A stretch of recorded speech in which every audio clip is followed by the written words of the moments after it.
ఇలాంటి వీడియోలు చేస్తామని అనుకోలేదు. కానీ చాలా దురదృష్టం అనమాట. ఎందుకంటే పొద్దుగాల ఆ బస్సులో ప్రయాణిస్తున్న వ్యక్తులు మరి ఎవరి ముఖం చూసిండ్రో గానీ, మరి ఆ బస్సు డ్రైవరు తప్పా? లేకపోతే లారీ వానిది తప్పా? అంటే అందరూ చెప్తున్నారు లారీ వానిది తప్పు అనేసి.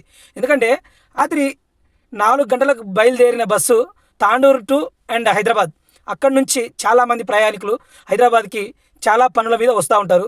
కానీ ఆళ్ళు అనుకోలేదు ఈరోజు మేము హైదరాబాద్ వెళ్తుంటే ఈ ప్రమాదం జరుగుతదని.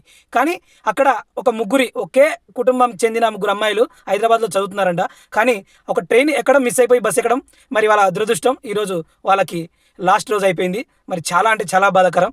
మరి ఇలా నడిపే వాళ్ళకి బయలుదేరేటప్పుడు బస్ చెక్ చేయాలి. బస్సులో ఉన్న వాళ్ళని డ్రైవర్‌ని చెక్ చేయాలి. కానీ మరి అక్కడ ఒక గుంట ఉంది. ఆ గుంట వల్లనే ప్రమాదం జరిగిందనేసి చాలామంది అంటున్నారు. కానీ ఇప్పుడు రోడ్డు మీద గుంట ఉన్నప్పుడు ఈ కంకర లారీ కూడా చాలా స్లోగా వెళ్ళాలి. అలా గుంతలో పడి ఎగిరి బస్సు మీద పడ్డది. ప్రమాదానికి 20 మంది చనిపోయారనేసి తెలిసింది. మరి వాళ్ళందరికీ చాలా అంటే చాలా చిన్నారి 6 నెలల పాపతోని ఒక తల్లి, ఆ పాప ఇద్దరు వాళ్ళు కూడా చనిపోవడం జరిగింది. మరి ఇలాంటి వాళ్ళని ఎలా నడపాలి, ఎలా ఏం చేయాలనేది ఒక ట్రైనింగ్ ఇవ్వాలి. మరి ఎవరిని పడితే వాళ్ళని కొత్త వాళ్ళని ఎక్కించుకొని ఇలాంటి ప్రమాదాలు అయితే చాలా జరుగుతాయి. దాన్ని లైసెన్స్ గానీ, సీనియారిటీ గానీ అన్నీ చూసుకొని చేయడం, డ్రైవింగ్ డ్యూటీ ఎక్కించుకోవడం చాలా మంచిదని నా అభిప్రాయం. ఓకే ఫ్రెండ్స్, ఇది అందరికీ అర్థమైద్ది అనుకుంటా.